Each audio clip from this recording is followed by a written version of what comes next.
Emma Malloy arrived in Springfield, Missouri, with a reputation that preceded her by several states. She was 45 years old. She had been preaching temperance for more than a decade, in churches, in revival tents, in the pages of newspapers she published herself. The Women's Christian Temperance Union had made her one of its most visible figures. Audiences in Illinois, Kansas, Indiana had filled halls to hear her speak. She had been covered in the press as far as Europe. In Springfield, the revivals she led that winter drew standing room crowds. The local papers approved. With her came two people who had become fixtures of her household. The first was Cora Lee, 23 years old, described in print as Emma's foster daughter, a young woman who had grown up in the orbit of the temperance movement and who traveled with Emma from city to city as the circuit continued. The second was George E. Graham. Graham was 34. He had served 2 prison terms in Indiana, 5 years for horse theft, 2 years for forgery. Emma had met him while preaching at the Indiana Penitentiary, where he was serving the second sentence. She had spoken to him about redemption. He had listened. On his release, he sought her out. She gave him a job at her newspaper, The Morning and Day of Reform, and he had followed her operations from LaPorte to Illinois to Kansas and now to the Ozarks. He was, in her public telling, proof of what the movement stood for. A man who had gone wrong, been found, and come back. His presence in her household was not incidental to her message. It was an illustration of it. By early 1885, Emma had purchased a farm near the town of Brookline, about 5 miles southwest of Springfield. The household relocated there. Emma, Cora, Graham, and several other children Emma had taken in over the years. The arrangement looked, from the outside, like what it was supposed to look like, a reformer's home, built around labor and faith and the ongoing project of bettering the people inside it. What it looked like from the inside is a different matter. In Fort Wayne, Indiana, a woman named Sarah Gorham married George Graham in 1871. She was in her 20s. He was a few years older. Fort Wayne was a mid-sized city on the St. Joseph River, the kind of place where a working family could build something stable if circumstances allowed. In the Graham household, they did not. 2 years into the marriage, George was convicted of horse theft and sentenced to 5 years in the Indiana State Penitentiary. Sarah divorced him. It was the predictable response, and she made it. When he was released in 1878, she married him again. Her family opposed the decision. The record does not preserve her reasoning, only that she went ahead. At a distance of more than a century, the choice can look irrational. It is more accurately understood as a decision made inside pressures the record only hints at. Sarah had a household to maintain and children to consider. Divorce in the late 1870s was possible, but it carried economic and social consequences of its own. George had served his time. He had come home. She gave the marriage another chance. The following year he was convicted again, forgery, and another return to the Indiana State Penitentiary. By then Sarah had 2 sons, Charlie and a younger boy. Her family urged her to leave him permanently. She refused. The explanation recorded later was simple. She did not think it was the right thing to do to the children.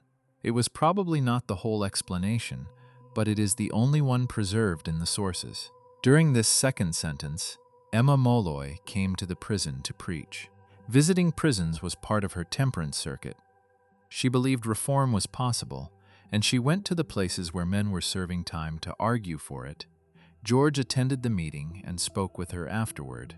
He told her about his life, about his family in Fort Wayne, about his plans once he was released. Emma later wrote that it was natural he would cling to her. She had been the only person to whom he could pour out his heart. She said they spoke about his wife and children, and that he insisted he wanted to do right by them. What she did not know, or said she did not know, was that he was already building a second life around her. When George was released, he did not return permanently to Fort Wayne. Instead, he went to Emma. She gave him a position at her newspaper in LaPorte, The Morning and Day of Reform. From there, he followed her operations west, first to Illinois, then to Kansas. He continued writing to Sarah. He sent money when he could. Sarah remained in Fort Wayne with the boys, waiting for circumstances to settle into something reliable. They never did. George's life moved west with Emma Malloy's revival circuit, while Sarah stayed behind with the children. In the summer of 1885, George sent instructions. bring the boys to St. Louis. He would meet them there and take the children to Missouri.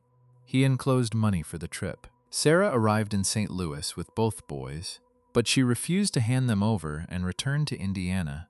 She was going with them. Whatever George had written in his letters, she had decided she was not delivering her children into a situation she had never seen, and returning home alone to wait again. She insisted on accompanying them to Springfield. That decision cost her her life. It is also the last independent choice the historical record shows her making. In July 1885, while Sarah was still in Fort Wayne, George Graham married Cora Lee. The ceremony was performed by a local Congregationalist minister in Springfield. There was no apparent concealment of the event. It was a legal proceeding conducted in the ordinary way by a clergyman with no reason to doubt the groom's marital status. George had not told him about Sarah. He had not told Cora either, according to what Cora would later say in court. The household on the Brookline farm settled into the rhythms of late summer. Emma was frequently away on revival work. She was in demand, and the circuit did not pause. George managed the farm. Cora was there. Emma's other children were there. The farm was, by all outward appearances, a functioning domestic operation attached to a legitimate evangelical enterprise. There was an old well on the property. It had gone dry or been abandoned. The sources differ on the particulars. It sat on the land the way unused structures sit on rural properties. Present, unremarked, part of the landscape. In September, George wrote to Sarah in Fort Wayne. He told her to bring the boys to St. Louis. He sent money for the fare. What happened next was not what he planned. George met Sarah and the boys in St. Louis. The arrangement, as he had described it, was simple. She would deliver the children, he would take them to Missouri, she would return to Indiana. Sarah had a different view of the arrangement. She was coming with them. The party traveled together by train to Springfield. They arrived on September 30th, 1885. What happened in Springfield before they reached the farm is documented through the testimony of Charlie Graham, who was 13 years old. He said that when the family arrived in town, his father left him and his brother at a hotel. His mother would walk with George to the Molloy farm, George said. It was not far. That evening, witnesses placed George and Sarah together at a restaurant in Springfield. The following morning, Charlie and his brother were brought to the farm. Their father told them their mother had stayed behind in the city. He said she would be along. She was not along. George's account of what happened at the farm, given months later, after the body was found, under circumstances where denial was no longer possible, was that he had killed Sarah himself that night and that he had acted alone. He said he had used a knife. The body, when it was found, had been shot. Charlie Graham was 13 years old in the autumn of 1885, and he spent it on the Brookline farm. His father had given him his instructions before the boys were settled in. If anyone asks about your mother, she stayed in St. Louis. Charlie repeated this when it was required. He was 13. The adults around him, his father, Cora Lee, Emma Molloy when she was home, all said the same thing in the same direction without hesitation or contradiction. There was no version of events available to him that differed from the one he was given. The story changed as the weeks passed. First it was St. Louis, then it was that she had gone west. Then it was that the last anyone had seen her was in St. Louis. Each adjustment came from the adults, and each time Charlie adjusted with it, because that is what children do when the people responsible for them present a unified account of reality. There was a sign posted near the old well on the property. It had appeared shortly after the family arrived, warning off trespassers. Charlie would have seen it every day. He would have walked past it going to and from whatever work or play the farm required.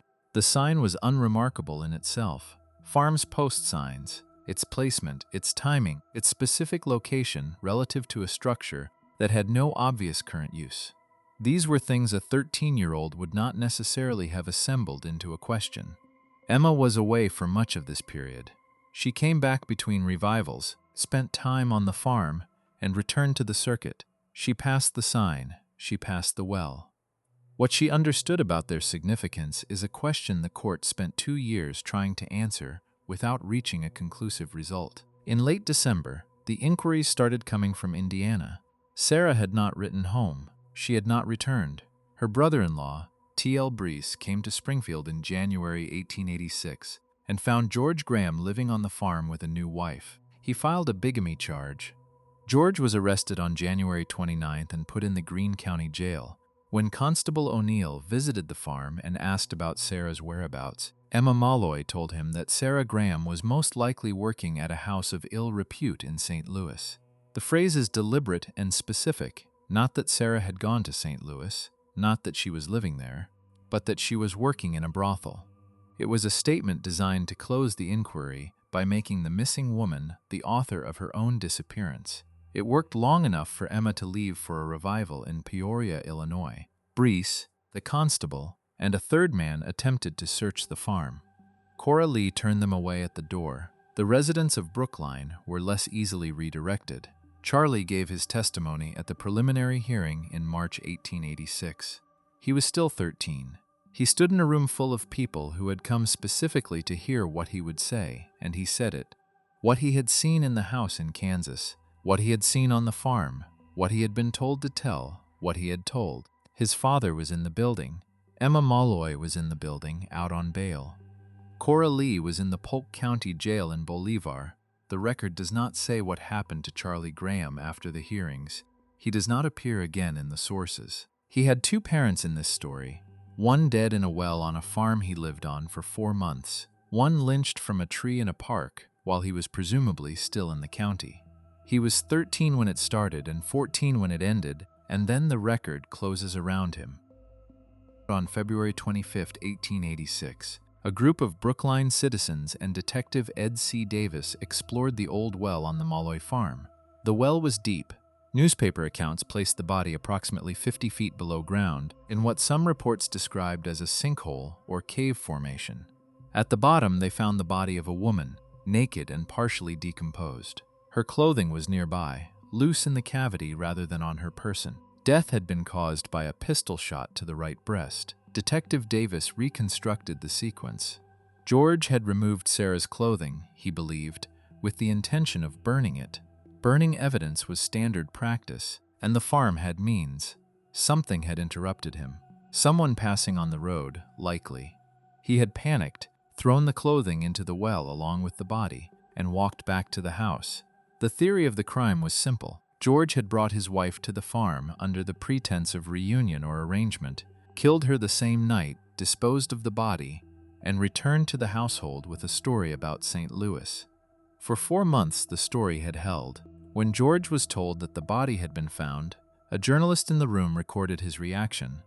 He turned pale, looked down at the floor, and said that he could not get justice here. Emma Molloy and Cora Lee were both arrested in connection with the murder.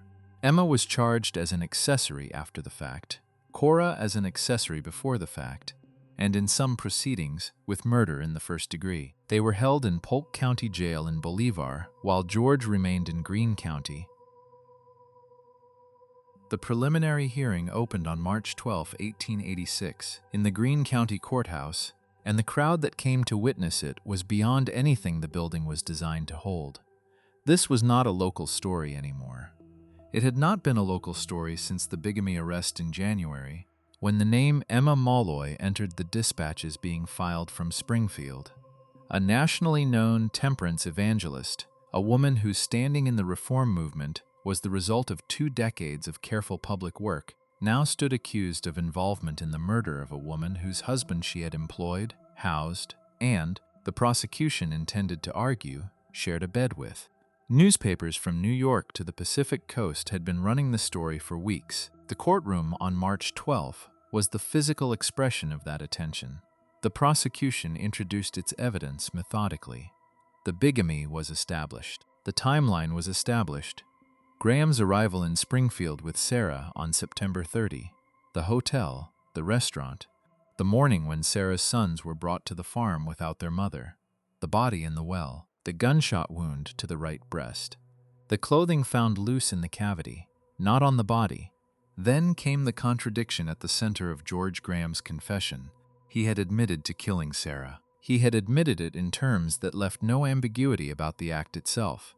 But the details of his account had not held together from the beginning, and under the conditions of a formal hearing they came apart further.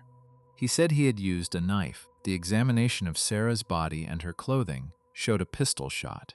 He said he had disposed of the body alone, had dropped it into the well himself. The investigators who had stood at the edge of that shaft understood the physical problem with this claim.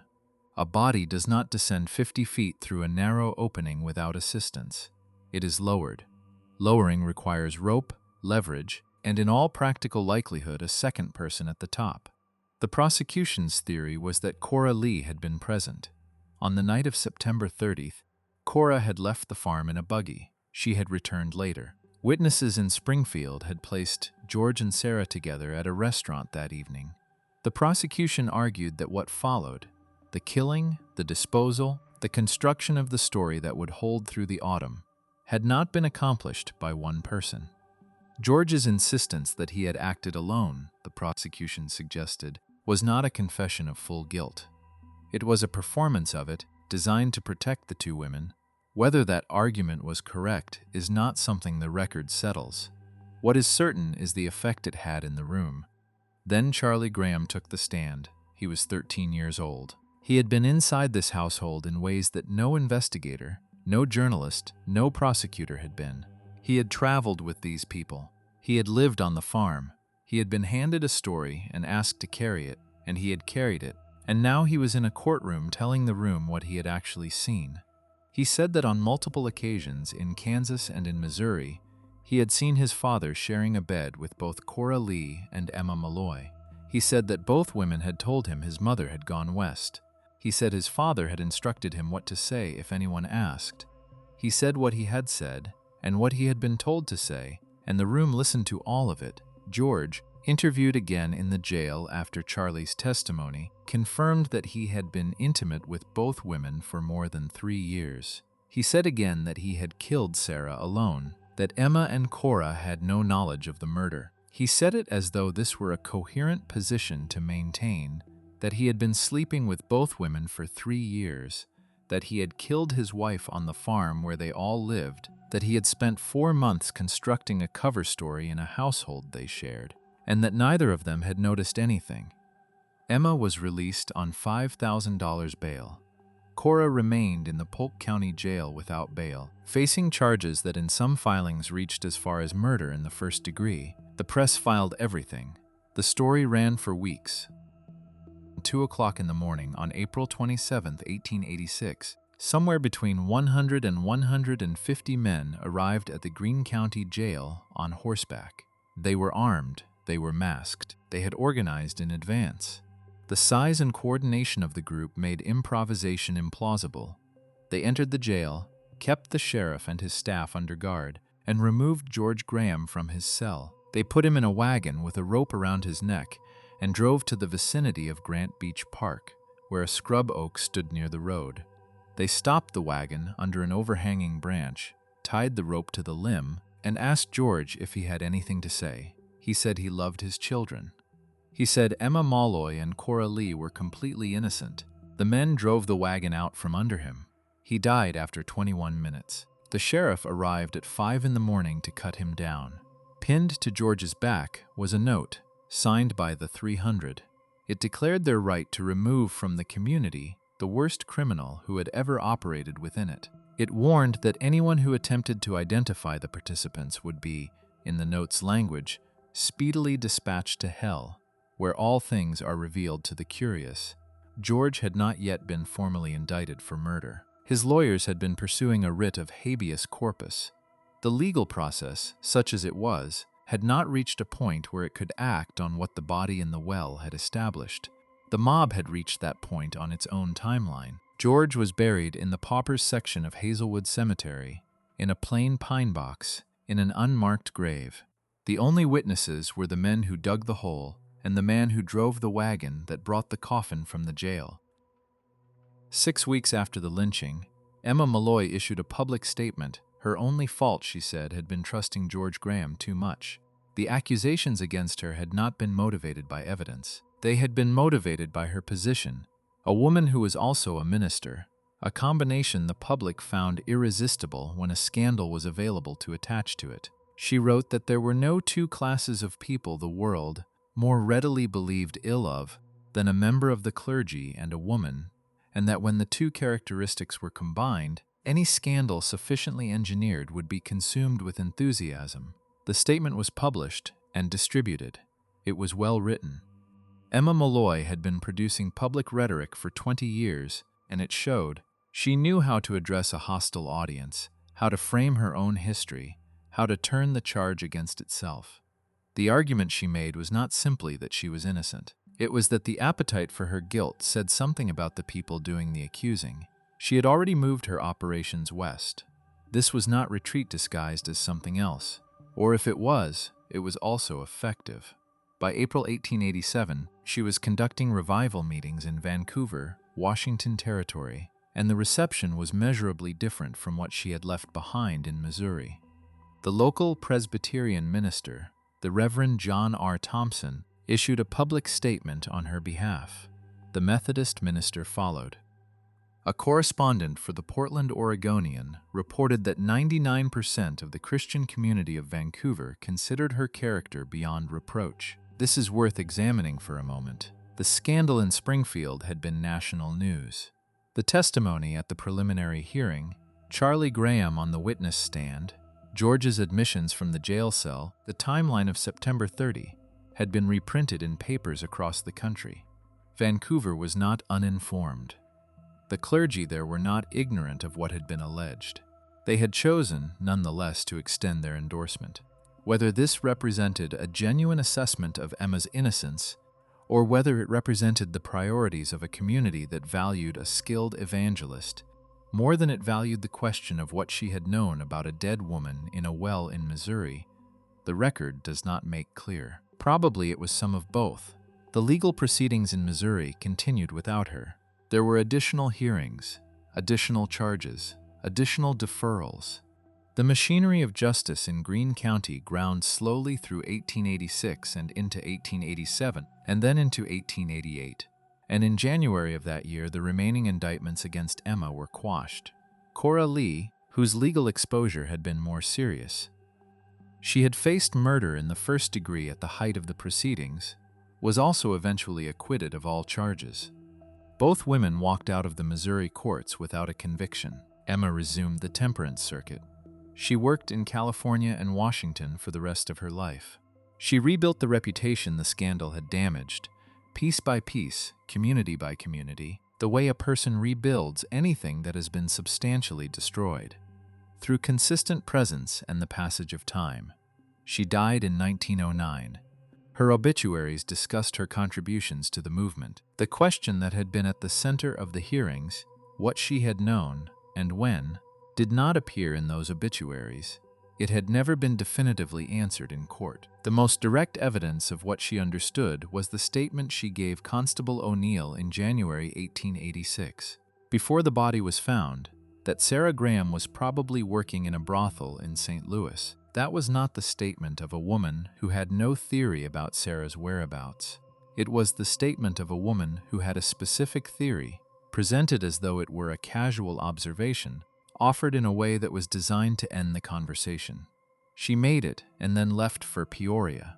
Whether that was the action of someone who had been deceived by George Graham and was now, consciously or not, helping to sustain a deception she hadn't fully understood, or whether it was the action of someone who understood the situation precisely and was managing it with the same skill she brought to everything else she managed, is not something the evidence closes. George said she was innocent with the rope around his neck. The courts agreed. The question remains open, the way questions remain open when the person best positioned to answer them survives, moves west, and lives another 20 years. Sarah Graham was buried on March 13, 1886, in the southwest quadrant of Maple Park Cemetery in Springfield. Her family in Indiana had no means to transport her home. When this became known, the people of Springfield organized. Local citizens covered the cost of the coffin. Someone provided flowers, an elegant spray, the papers noted. 4 men volunteered as pallbearers. A horse-drawn hearse was arranged. The Reverend William H. Osborne, pastor of Christ Episcopal Church, wrote a eulogy and delivered it to a crowd that overflowed the building. He told them that the community had demonstrated the existence of a healthy moral sentiment by the direction it had given its sympathies. No headstone was placed on the grave. For 119 years, the plot in the southwest quadrant sat unmarked. Sarah's name had appeared in newspapers across the country. The New York Times ran a substantial account of the case in April 1887, nearly 2 years after her death. In almost every piece of coverage, her name appeared in relation to someone else's story. The scandal of Emma Malloy, the crimes of George Graham, the question of Cora Lee's complicity. Sarah herself occupied the position of the event that had set everything in motion, mentioned, documented, and not the subject. In 2004, a man named Clifford Gorham, a resident of Springfield who had been tracing his family's genealogy for 2 decades, received documents from a relative in Chicago indicating that a woman named Sarah Graham had been murdered by her husband in 1885 and that he had been lynched in Springfield, Missouri. He went to the Greene County Archives. The staff recognized the case immediately and handed him a reprint of a book that documented it in full. He arranged for a headstone. The inscription thanks the citizens of Springfield who saw to it that his relative received a proper burial. He said, when asked about it, that he broke into tears when he learned what the community had done for her. The stone was placed 119 years after the funeral that the people of Springfield paid for a woman none of them had known, because she had arrived in their city on September 30th, 1885, and was dead before the day was over.